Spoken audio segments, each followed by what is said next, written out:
আরবি যেই মাস চলতেছে সেই মাসটির নাম হলো রবিউল আউয়াল মাস। এই মাসে রাসূল সাল্লাল্লাহু আলাইহি ওয়াসাল্লামের শুভ আগমন হয়েছে এই দুনিয়ার জমিনে। তাই এই মাসকে কেন্দ্র করে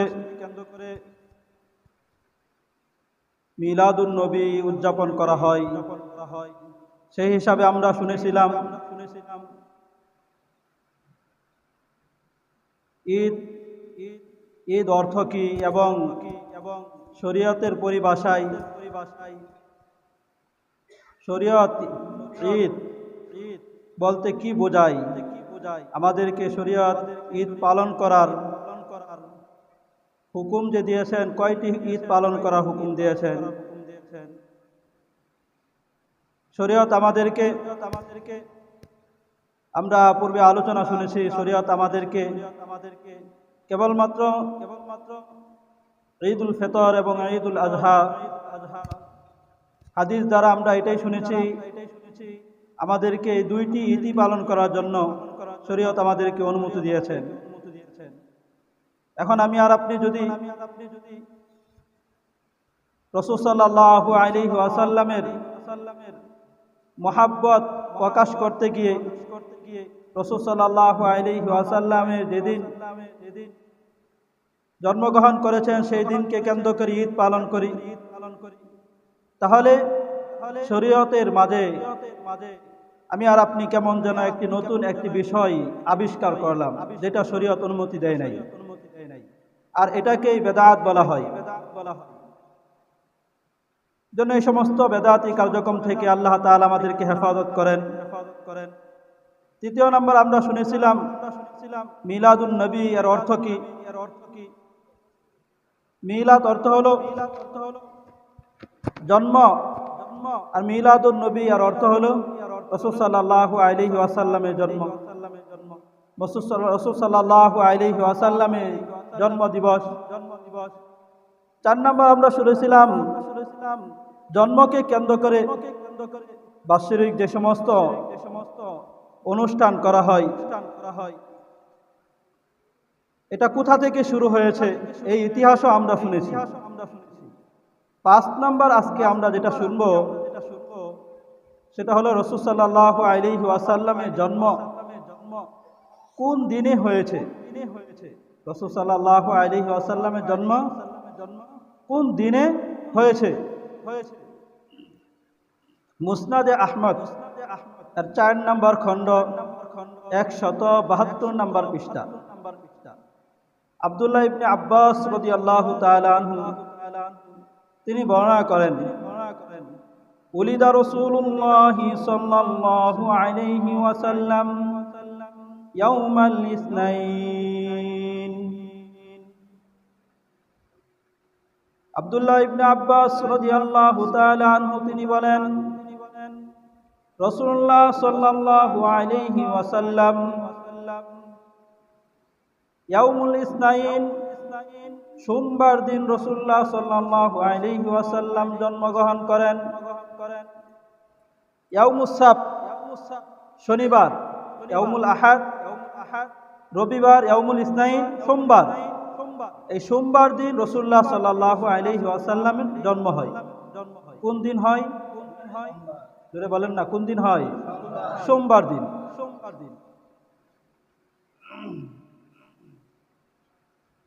6 নম্বর আমরা শুনবো, এটা তো বুঝলাম যে সোমবার দিন জন্ম হয়েছে, জন্ম যে হয়েছে এটা কোন তারিখে হয়েছে।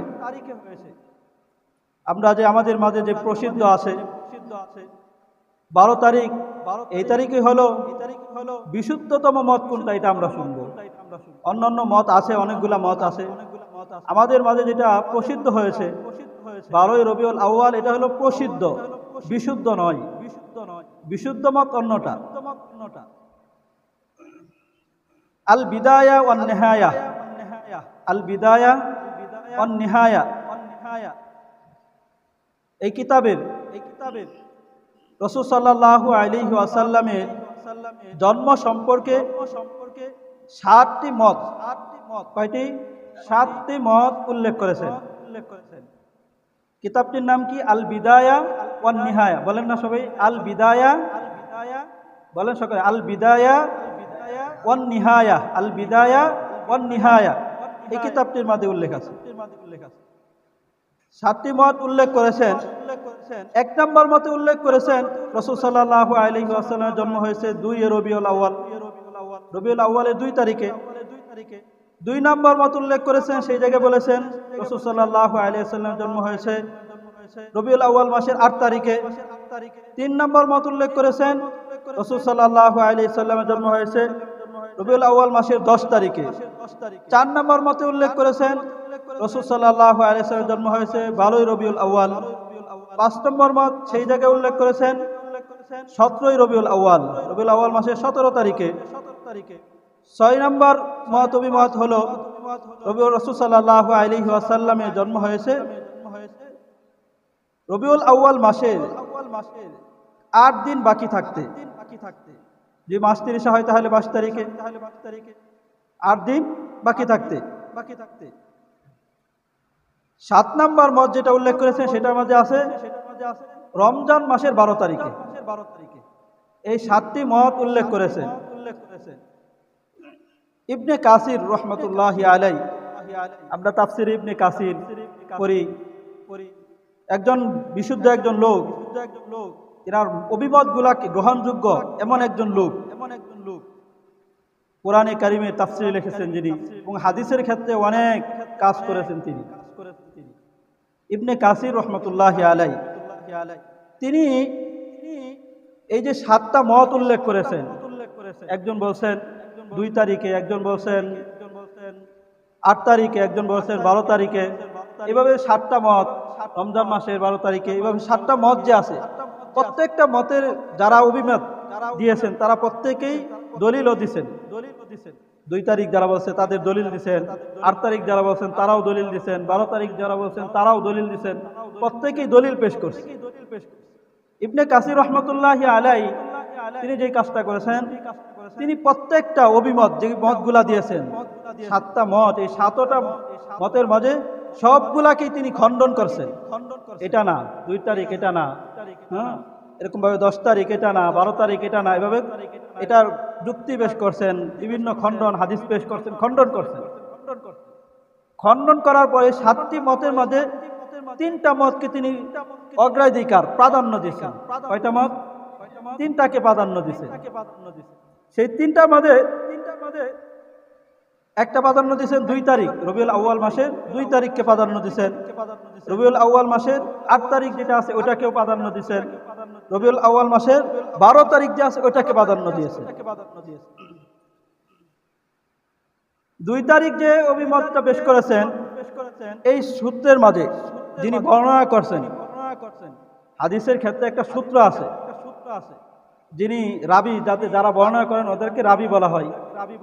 এভাবে হাদিস বর্ণনা করতে করতে সাহাবী পর্যন্ত, রসুল পর্যন্ত যে সিলসিলা ধারাবাহিকতা থাকে, তাদের মাঝে যারা বর্ণনা করে তাদেরও পরহেজগারি, মুত্তাকি এবং জেহেন যাকাত ভালো থাকতে হয়, এগুলা বিষয় দেখে। যারা হাদিস বর্ণনা করেন তারা এগুলা দেখে। যিনি হাদিস বর্ণনা করতেছেন দেখা যায় যে তিনি কি করেন, মানুষকে ধোঁকা দেয়, তার হাদিস নেয় না, মিথ্যা কথা বলে, তার হাদিস গ্রহণ করে না। যারা সলিড সত্যবাদী, পরহেজগার, মুত্তাকি এবং কি জেহেন যাকাত খুব তীক্ষ্ণ ভালো, তাদের হাদিসগুলো গ্রহণ করে, আর তাদেরকে বলা হয় সিকা রাবি, রাবি মজবুত রাবি। সেই হিসাবে 2 তারিখে যে বর্ণনা করেছেন তাদের মাঝে একজন আছে ওয়াকিদি, একজন আছে রাবি। এই ধারাবাহিকতার মাঝে একজন রাবির নাম আছে ওয়াকিদি।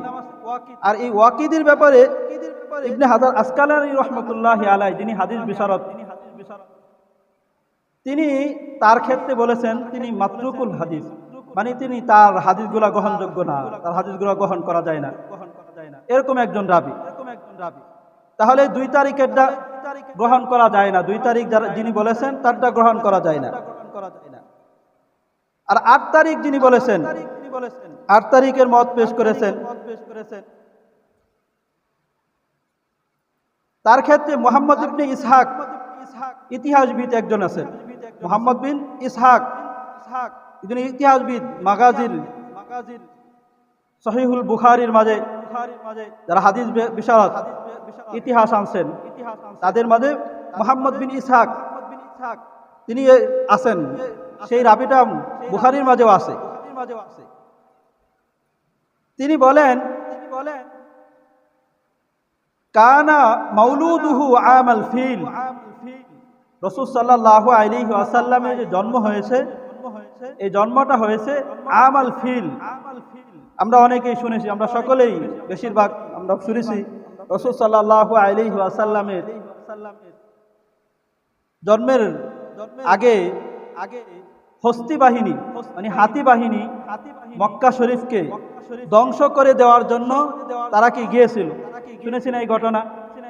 এই ঘটনাকে আল্লাহ তাআলা কোরআনে পাকের মাঝে সূরাতুল ফিলের মাঝে উল্লেখ করেছেন। তারা গিয়েছিল ধ্বংস করার জন্য, কিন্তু আল্লাহ তাআলা তাদেরকে এক জাক পাখির মাধ্যমে তাদের সকলকে ধ্বংস করে দিয়েছিলেন। ঘটনা আমরা শুনেছি। মুহাম্মদ বিন ইসহাক তিনি বলেন যে রাসূল সাল্লাল্লাহু আলাইহি ওয়াসাল্লামের জন্ম ওই বৎসরই, সকলে এই ব্যাপারে একমত, যেই বৎসরে এই ঘটনাটা ঘটেছে যে রাসূল সাল্লাল্লাহু আলাইহি ওয়াসাল্লাম সেই বছর জন্ম সেই বৎসরে হয়েছে। কোন বৎসরে? যেই বছরে ওই হস্তি বাহিনী মক্কাকে বাইতুল্লাহকে ধ্বংস করার জন্য গিয়েছিল, যেই বৎসরে হস্তি বাহিনী হাতির বাহিনী বাইতুল্লাহকে ধ্বংস করার জন্য গিয়েছিল সেই বৎসরেই রাসূল সাল্লাল্লাহু আলাইহি ওয়াসাল্লামের জন্ম হয়েছে। এই ব্যাপারে সকলে একমত। এখন এই হস্তি বাহিনীর ঘটনা যে কাবাকে ধ্বংস করার জন্য যে গিয়েছিল, এই ঘটনাটা কখন হয়েছে? উল্লেখ করেন যে এই ঘটনাটা রাসূল সাল্লাল্লাহু আলাইহি ওয়াসাল্লামের জন্ম হয়েছে 50, এই ঘটনা ঘটার 50 দিন পরে।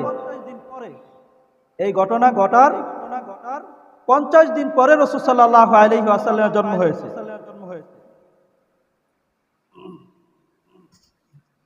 তাহলে এই ঘটনাটা কোন দিন ঘটে? হস্তি বাহিনীর ঘটনাটা এটা উল্লেখ করেন যে মুহররম মাসের 13 দিন বাকি থাকতে। কোন মাসের? মুহররম মাসের 13 দিন বাকি থাকতে এই ঘটনাটা ঘটে। হস্তি বাহিনীরা কাবা শরীফের মাঝে হামলা করার জন্য যায়। তাহলে হিসাব করেন, আপনারা হিসাব করেন, এটা কিন্তু সকল বিশুদ্ধতম মত বলতেছে মুহররম মাসের 13 দিন বাকি থাকতে ওই হস্তি বাহিনী মক্কার মাঝে কি করেন? বাইতুল্লাহর মাঝে কি করেন? হামলা করেন। হামলা করার জন্য যায়, আল্লাহ তাআলা তাদেরকে ধ্বংস করে দেন। তাহলে মুহররম মাসের 13 দিন বাকি থাকতে, তাহলে মুহররম মাসের 13 দিন, মুহররমের পরে হলো সফর মাস। সফর মাস আমরা যদি 29 ধরি, তাহলে 29 আর 13 কত হলো? 42। 29 আর 13 কত? 42। তাহলে মুহররম, সফর আর রবিউল আউয়াল মাসে যদি 8 দিন নেই, কত দিন? 8 দিন। তাহলে কত দিন হইল? 50 দিন। তাহলে এই হিসাব করলে যদি আমরা এভাবে হিসাব করি, মুহররম মাসের 13 আর সফর মাসের 29 আর রবিউল আউয়াল মাসের 8 তারিখ, তাহলে এই হলো 50 দিন। তাহলে এই 50তম দিনে কি রাসূল সাল্লাল্লাহু আলাইহি ওয়াসাল্লামের জন্ম হয়েছে? সে এই হিসাব অনুযায়ী রাসূল সাল্লাল্লাহু আলাইহি ওয়াসাল্লামের জন্ম হয় রবিউল আউয়াল মাসের কত তারিখে? 8 তারিখে। কয় তারিখে? 8 তারিখে। এই মতটা হলো বিশুদ্ধতম মত। এই মতটা হলো কি? বিশুদ্ধতম মত হলো রাসূল সাল্লাল্লাহু আলাইহি ওয়াসাল্লামের জন্ম হয় 8 তারিখে। প্রসিদ্ধ নয়, আমাদের মাঝে প্রসিদ্ধ হলো কোনটা? 12 তারিখে। এটা বিশুদ্ধ না, বিশুদ্ধ হলো 8 তারিখ। এই ব্যাপারে কি যারা ইতিহাসবিদ তারা প্রায় সকলে ঐক্যমত, একতাবদ্ধ। আর 12ই রবিউল আউয়াল যারা মত পেশ করেছেন তাদের বর্ণনা হলো, তারা বলেন উলিদা রাসূলুল্লাহ সাল্লাল্লাহু আলাইহি ওয়াসাল্লাম ইয়াউমাল ইসনাইন থানি আশারা মিন শাহরি রবিউল আউয়াল।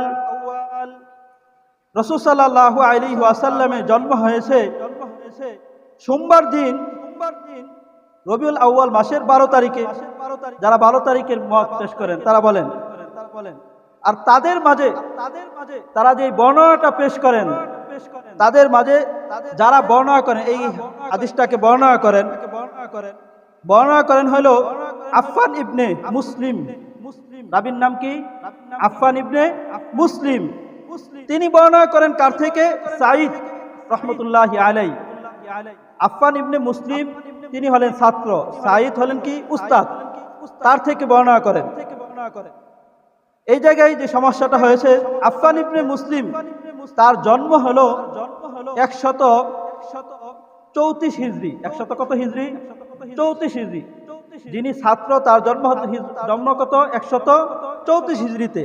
আর উস্তাদ সাঈদ রহমতুল্লাহি আলাইহি তিনার মৃত্যু হলো 110 হিজরি। ছাত্রের জন্ম হলো কত? 134 হিজরি। আর যিনি উস্তাদ তার মৃত্যু কত? 110 হিজরি। তাহলে বোঝা গেল ছাত্রের জন্মই দেখা যায় মৃত্যুর আরো অনেক দিন পরে, মৃত্যুর আর কি অনেক দিন পরে। তাহলে বোঝা গেছে এই সূত্র যেটা আছে, এই সূত্র মাঝে এটাই বোঝা যায় যিনি ছাত্র আছেন তিনি ওই উস্তাদকে পান নাই, ওই উস্তাদের থেকে হাদিসটা বলেন নাই। মানে এর মাঝে অন্য আরেকজন উস্তাদ আছে, অন্য আরেকজন উস্তাদ আছে যাকে বাদ দিয়ে তিনি তার থেকে হাদিসটা বলতেছেন। আর এইভাবে মাঝে রাবিকে বাদ দিয়ে দিয়ে আরেকজন থেকে এইভাবে বলাকে বলা হয় মুনকাতা। হাদিসের পরিভাষা এটাকে কি বলে? মুনকাতা বলে। মানে সূত্রকে ছিন্ন করে দিয়ে একজনকে দুইজনকে বাদ দিয়ে দিয়ে আগে যাওয়া মুনকাতা বলা হয়। আর এইভাবে মুনকাতা হাদিস যেটা আছে ওই হাদিসের মাধ্যমে ওই হাদিস গুলা গ্রহণযোগ্য নয়, দলিল দেওয়া যায় না। কি দেওয়া যায় না? দলিল দেওয়া যায় না। তাহলে বোঝা গেল এটা দ্বারা যদি দলিল দেয় তাহলে এটা গ্রহণযোগ্য না। তাহলে আমরা যেটা বিশুদ্ধতম যেটা মত পেলাম সেটা হলো কি? 8 তারিখ। কোন তারিখ? 8 তারিখ। তাহলে আমরা বুঝলাম যেটা রবিউল আউয়াল মাসের 8 তারিখকে রাসূল সাল্লাল্লাহু আলাইহি ওয়াসাল্লাম কি হয়েছে? জন্ম হয়েছে। এটা হলো বিশুদ্ধতম মত। দেখেন যদি রাসূল সাল্লাল্লাহু আলাইহি ওয়াসাল্লামের জন্মবার্ষিকী বার্থডে পালন করাই হতো, মানুষ যেই জিনিসটা কি করে পালন করে, আমরা 5 ওয়াক্ত নামাজ পড়ি, বৎসরে কি 2টা ঈদ পালন করি, বৎসরে একটা কি রমজান মাসে রোজা রাখি। কোন দিনে ঈদ হবে এই ব্যাপারে কেউ কি সন্দেহ করে যে অমুক দিনে ঈদ হবে? ওই তারিখ সবেই একমত যে ওই তারিখে ঈদ, ওই তারিখে ঈদ সবেই একমত। এরকম ভাবে ওই তারিখে রমজান শুরু হবে সবাই একমত, কেউ এই জায়গায় দ্বিমত পেশ করে না। এরকম ভাবে নামাজ পড়তে হবে, দৈনিক 5 ওয়াক্ত পড়তে হবে। দৈনিক যেহেতু পরে সবাই একমত ওই সময় নামাজ পড়তে হবে, 5 ওয়াক্ত পড়তে হবে। কেউ কয় না 6 ওয়াক্ত, কেউ বলে না 3 ওয়াক্ত, কেউ বলে না 4 ওয়াক্ত। কারণ এটা পালন করতে হবে, সবাই পালন করে, সবাই আগে থেকে রাসূল সাল্লাল্লাহু আলাইহি ওয়াসাল্লামের জামানা থেকে পালন করে আসছে। সেই জায়গা থেকে পালন করে করে করে করে আস্তে আস্তে আমাদের পর্যন্ত আসছে, কেউ এর মাঝে দ্বিমত না। এই জন্য এর ব্যাপারে কেউ দ্বিমত পেশ করে না। যেহেতু রাসূল সাল্লাল্লাহু আলাইহি ওয়াসাল্লামের জন্মের ব্যাপারে আমাদের মাঝে আমরা দ্বিমত, এক একজনে এক এক মত। আল বিদায়া ওয়ান নিহায়া থেকে আমরা 7টা মত আমরা শুনলাম। যদি এই দিনে বার্থডে পালন করা যদি শরীয়ত সম্মতই হতো, এই দিনে বাহির দেশ থেকে অন্য আরেকজনকে ভাড়া করে আইনা এই বার্থডে পালন করতে হবে, এটা যদি শরীয়ত সম্মতই হতো তাহলে উনাদের মাঝে ইতিহাসবিদ যারা আছে তাদের মাঝে এই মতনৈক্য হতো না, তাদের মাঝে এই মতভেদ থাকতো না। সাহাবায়ে কেরাম সকলেই বক্তব্য বলতো, রাসূল সাল্লাল্লাহু আলাইহি ওয়াসাল্লাম বলে যেতেন এই দিনে আমার জন্ম, এই দিনে তোমরা সবাই কি করো? ঈদ পালন করো। সাহাবায়ে কেরাম সকলেই পালন করতেন, তাবিঈন সকলেই পালন করতেন, তাবিঈন সকলেই পালন করতেন। এইভাবে ধারাবাহিকভাবে আমাদের পর্যন্ত চলে আসতো, এর মাঝে কোনো মতভেদ থাকতো না, সকলে ওই দিনে পালন করতো। ঠিক কিনা বলেন? ঠিক আছে না? এইভাবে পালন করাই হতো তাহলে এর মধ্যে কোনো মতভেদ থাকতো না, সকলেই ওই দিনে পালন করতো, সকলে ওই দিনে ঈদ পালন করতো, সকলে ওই দিনে উৎসব পালন করতো। যেহেতু ওই দিনে শরীয়ত আমাদেরকে কোনো ঈদ পালন করার অনুমতি দেয় নাই, এরকম ভাবে ওই দিনে কোনো উৎসব পালন করার অনুমতি দেয় নাই, এই দিনে অন্য কোনো জিনিস, অন্য কোনো অনুষ্ঠান পালন করার জন্য দেয় নাই। এই জন্যই অনেকের মাঝে মতভেদ শুরু হয়েছে। এই জন্য তাহলে আমরা যেটা বুঝতে পারলাম,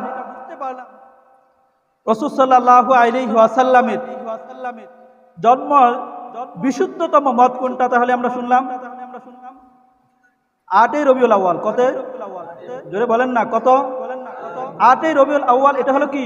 বিশুদ্ধতম মত, প্রসিদ্ধ না। আমাদের মাঝে প্রসিদ্ধ হলো কোনটা? 12ই রবিউল আউয়াল। এটা আমাদের মধ্যে প্রসিদ্ধ হয়ে গেছে।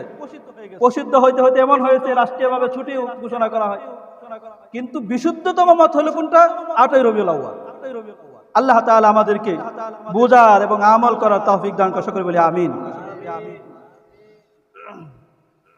7 নাম্বার আমরা যেটা জানবো, নবী রাসূলুল্লাহ সাল্লাল্লাহু আলাইহি ওয়াসাল্লাম এই জন্মদিনে তিনি কি করেছেন?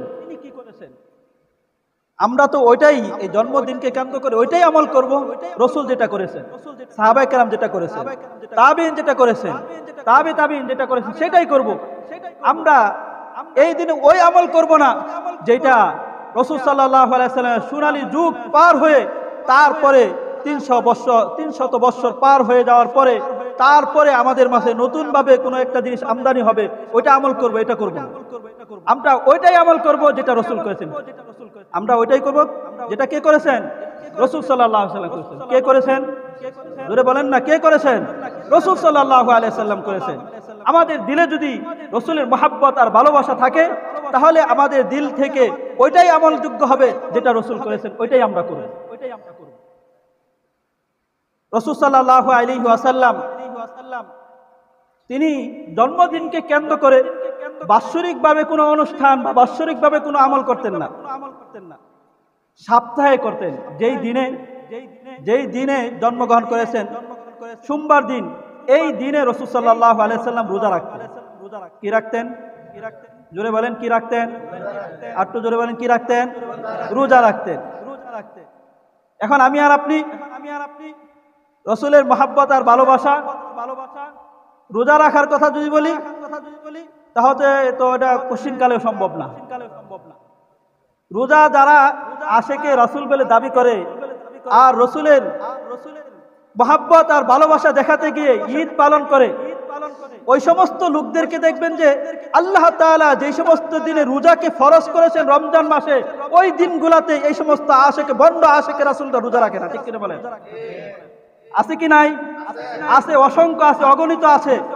আমাদের চোখের সামনে আমরা স্বচক্ষে দেখেছি যারা রাসূলের মহব্বত আর ভালোবাসা দেখে দেখে ঘুরে আর বলে রাসূলের ভালোবাসা আমরা দিল থেকে মহব্বত আর ভালোবাসা করি, ভালোবাসি। এই সমস্ত লোকেরা রমজান মাসে পর্যন্ত রোজা রাখে না, আর রাসূল সাল্লাল্লাহু আলাইহি ওয়াসাল্লামের জন্মদিনে তো রোজা রাখবে দূরের কথা। এমন ভালোবাসা তারা বাসে।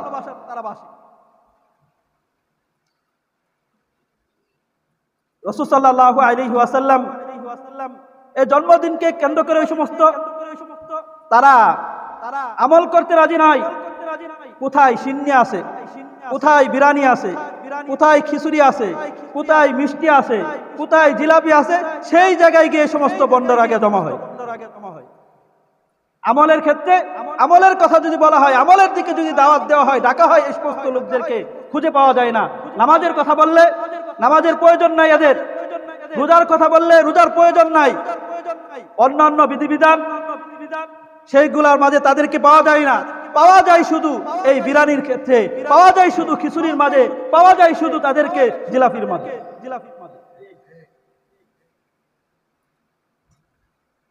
মুফতি দেলোয়ার হোসেন বাংলাদেশের মাঝে অন্যতম একজন মুফতি, যারা যে সমস্ত মুফতিয়ানদেরকে গণনা করা হয় হাতে গোনা 3-4 জন যদি গণনা করা হয়, তাদের মধ্যে থেকে বাংলাদেশের মধ্যে থেকে উনি একজন, দেলোয়ার হোসেন। তিনি একটা ঘটনা বলেছিলেন, যে ঘটনা হলো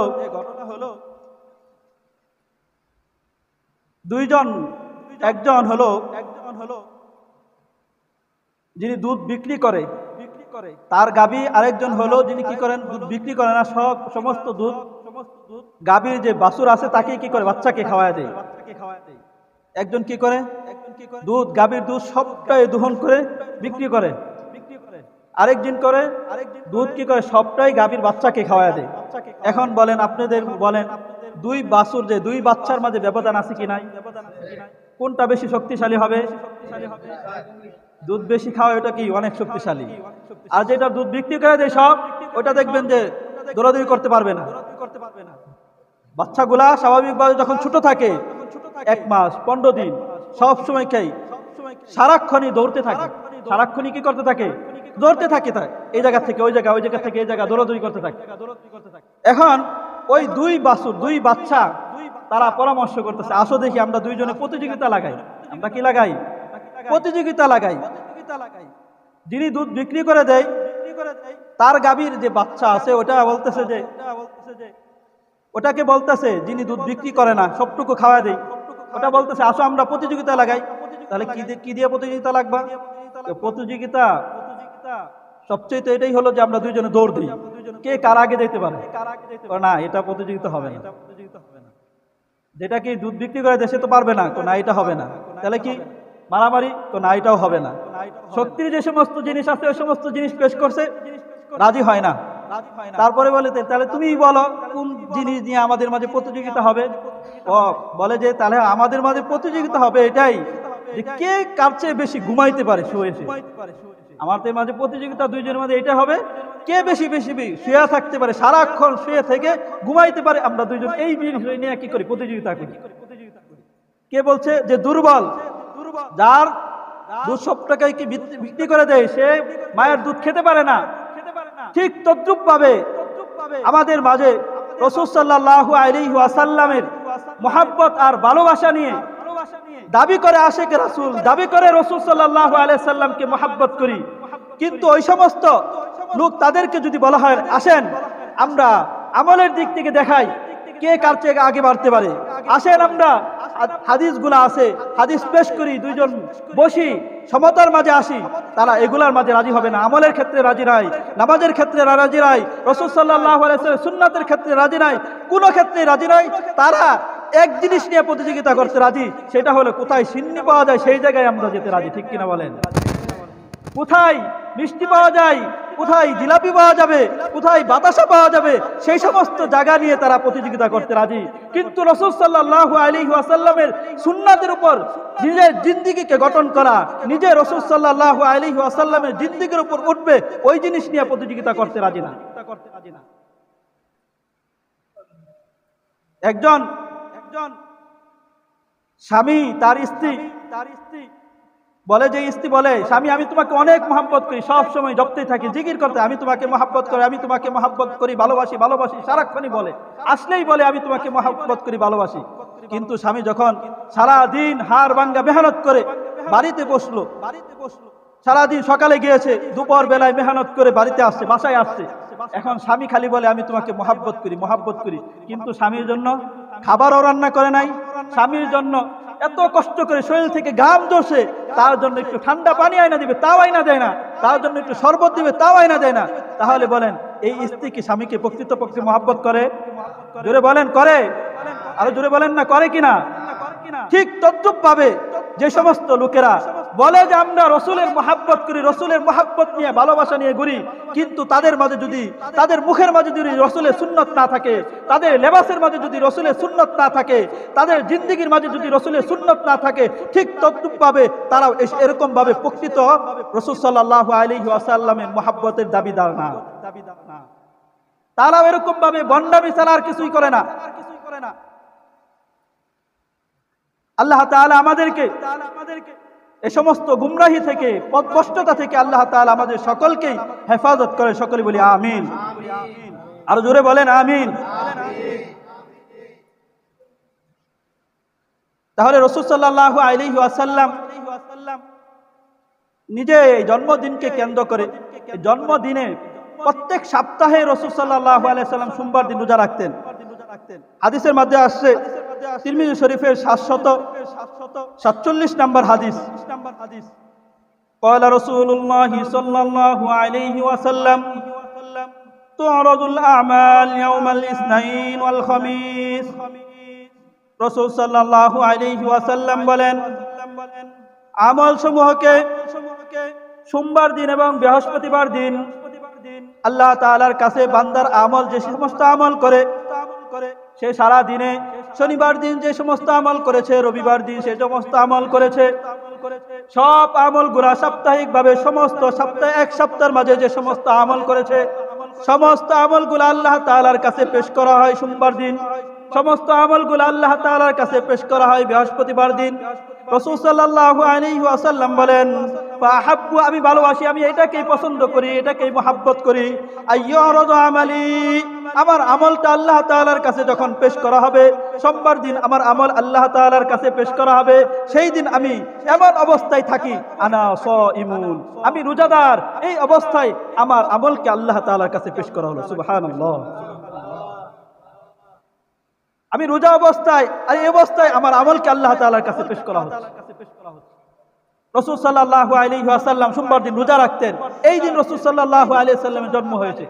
তাহলে বলেন তো দেখি, রাসূল সাল্লাল্লাহু আলাইহি ওয়াসাল্লাম তার জন্মকে কেন্দ্র করে বাৎসরিকভাবে আমল করতেন না সাপ্তাহিক করতেন? জোরে বলেন, কোন দিন করতেন?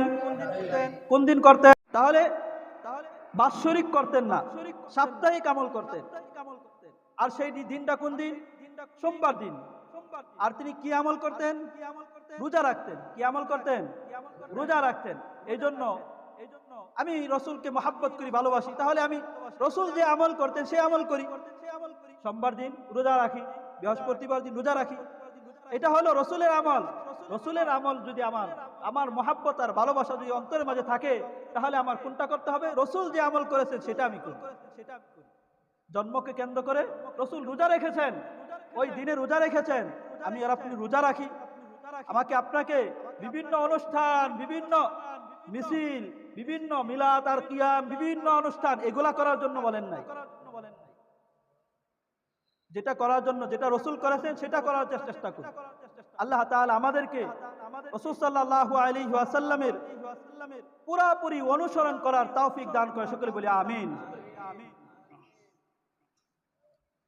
৮ নাম্বার, রাসূল সাল্লাল্লাহু আলাইহি ওয়াসাল্লামের জন্মদিনকে কেন্দ্র করে বড় বড় বেদাতি কার্যক্রমকে ছাড়া, বড় তো আছেই, এরকম ভাবে ছোট ছোট হোক, একবারে ছোট একটা গুনাহের কাজ, ছোট একটা বেদাতের কাজ, ওইটাকেও ছাড়া, ওটাও না করা। কারণ যিনি মুমিন বান্দা, তার দিলের মাঝে এটাই থাকবে, তার দিলের মাঝে এটাই থাকবে, সে ছোট থেকে একটা ছোট গুনাহের কাজ ওটা করবে না। কি করবে না? ছোট গুনাহের কাজ করবে না, এটাকে সে অনেক বড় মনে করবে। এরকম ভাবে ছোট থেকে ছোট কোনো নেকের আমলকেও সে ছাড়বে না। ছোট গুনাহের কাজ কি করবে? করবে না।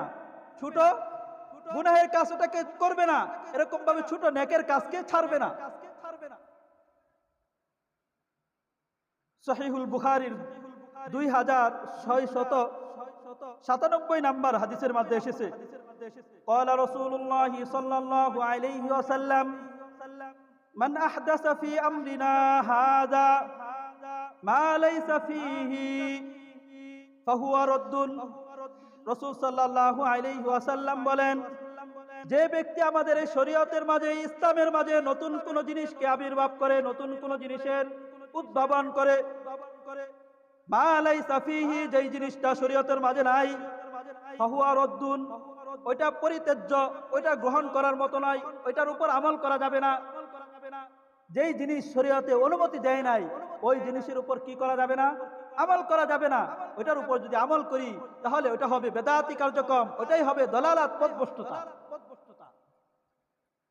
হাদিসের মধ্যে এসেছে, যারা এই সমস্ত বেদাতি কার্যক্রমের সাথে জড়িত থাকবে, সব সময় বেদাতি কার্যক্রম করবে, বেদাতি আমল করবে, হাদিসের মধ্যে আছে কাল কিয়ামতের ময়দানে, সহিহ বুখারীর মধ্যে এসেছে, কাল কিয়ামতের ময়দানে রাসূল সাল্লাল্লাহু আলাইহি ওয়াসাল্লাম হাউজে কাউসারের কাছে চলে যাবেন, হাউজে কাউসারের পানি পান করার জন্য যাবেন। আর সেই জায়গায় উম্মতরা আসতে থাকবে, আর রাসূল সাল্লাল্লাহু আলাইহি ওয়াসাল্লাম তার উম্মতদেরকে পানি পান করাইতে থাকবেন। এক দল আসবে, আসার সাথে সাথে রাসূল সাল্লাল্লাহু আলাইহি ওয়াসাল্লামের মাঝে আর ওই উম্মতের মাঝে আর সৃষ্টি হয়ে যাবে, পর্দা ফেলে দেওয়া হবে। আর রাসূল বলবেন, এরা তো আমার উম্মত, এদেরকে কেন পানি পান করার জন্য অনুমতি দেওয়া হচ্ছে না, পর্দা ফেলে দেওয়া হচ্ছে? তখন বলা হবে, এরা হলো ওই সমস্ত লোক, আপনি এদের কাছে দিন দেখে আসার পরে এরা নতুন নতুন জিনিস আবিষ্কার করেছে আর আমল করেছে, আপনি যেগুলা রেখে এসেছেন সেগুলার আমল করে নাই। এরা হলো বেদাতি, এই জন্য এদেরকে হাউজে কাউসারের পানিও পান করানো হবে। 9 নম্বর আমাদের করণীয় হলো রাসূল সাল্লাল্লাহু আলাইহি ওয়াসাল্লামের অনুসরণ করা। কার অনুসরণ করা? রাসূল সাল্লাল্লাহু আলাইহি ওয়াসাল্লামের অনুসরণ করা। সহিহুল বুখারীর মধ্যে এসেছে 7282 নম্বর হাদিস।